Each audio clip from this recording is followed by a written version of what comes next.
दोन नवीन पिक्चरचे टीजर आणि ट्रेलर रिलीज झालेत बघा. तर दोन्ही याचा रिव्ह्यू आपण या व्हिडिओमध्ये करूयात. पहिला आहे तू माझा किनारा नावाचा सिनेमा, ज्याचं की ट्रेलर रिलीज झालेला आहे आणि एक फॅमिली ड्रामा चित्रपट दिसत आहे बघा.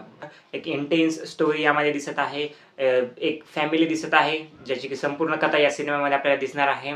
आणि ओव्हरऑल आता मूवीचं प्रेझेंटेशन कसं आहे तेवढं तरी आपल्याला ट्रेलरमधून समजलं नाही बघा, काय असेल व काय नाही. परंतु ट्रेलर तरी चांगल्या प्रकारे कट केलं आहे बघा, जेणेकरून हाईप क्रिएट करण्यासाठी त्यांनी ट्राय केलेलं आहे. परंतु मी काय तेवढा खूप जास्त इंटरेस्टेड नाही बघा अशा कथांमध्ये. त्यामुळे क्वाईट ठीकठाक आहे सिनेमाचं ट्रेलर असं आपण म्हणू शकतो. एक लहान मुलीविषयी त्यांनी थोडंफार कथामध्ये उलगडण्याचा ट्राय केलेला आहे. तर ओव्हरऑल ट्रेलर ठीकठाक आहे. जास्त काय मी बोलणार नाही ट्रेलरविषयी. मूवी जेव्हा येईल, चान्स जर मिळाला तर नक्कीच बघेल.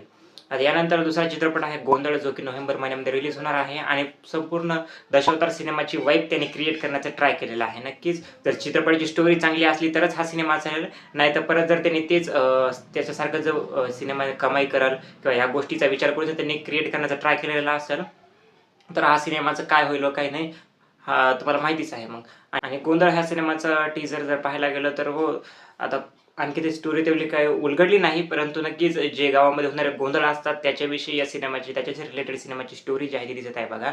आणि बाकी जर राहिलं, तुम्ही जर विचार करत असताना की आता 1-2 रिलीज झालेल्या सिनेमाचे रिव्ह्यू काहून आले नाही, तर नक्कीच एक्सपेक्टही करू नका की रिव्ह्यू येतील. कारण की माझ्या शहरामध्ये एवढे छान चित्रपटाचे शोज लागत आहेत की मला चान्सही मिळत नाही चित्रपटाचे शोज जाऊन बघायला. मी परभणी या शहरामध्ये राहतो आणि मनाचे श्लोक हा सिनेमाचा शो जर बघायला गेलं तर त्या सिनेमाला फक्त एक शो मिळालेला आहे आणि सकाळ तर होते, या सिनेमाला रात्री एक शो मिळालेला आहे. आणि तेही सिनेमाचे शो लागतील याची गॅरंटी नाही, कारण की एकही प्रेक्षक सिनेमा बघायला जात नाही आहे. सर्वजणांची उडी सध्या कांतारा चित्रपटावर पडलेली आहे. त्यामुळे एक्सपेक्टही तुम्ही करू नका की मी चित्रपटाचे रिव्ह्यू आणेल म्हणून. नक्कीच जर तुम्हाला रिव्ह्यू बघायचे असतील, कोणाचं काय मत आलेलं आहे आणि मनाचे श्लोकची कॉन्ट्रोवर्सी झालेला आहे, तर त्याविषयी मी थोडाफार एक व्हिडिओ आणणार आहे नक्की. तर चॅनलला सबस्क्राईब करा. थँक्यू.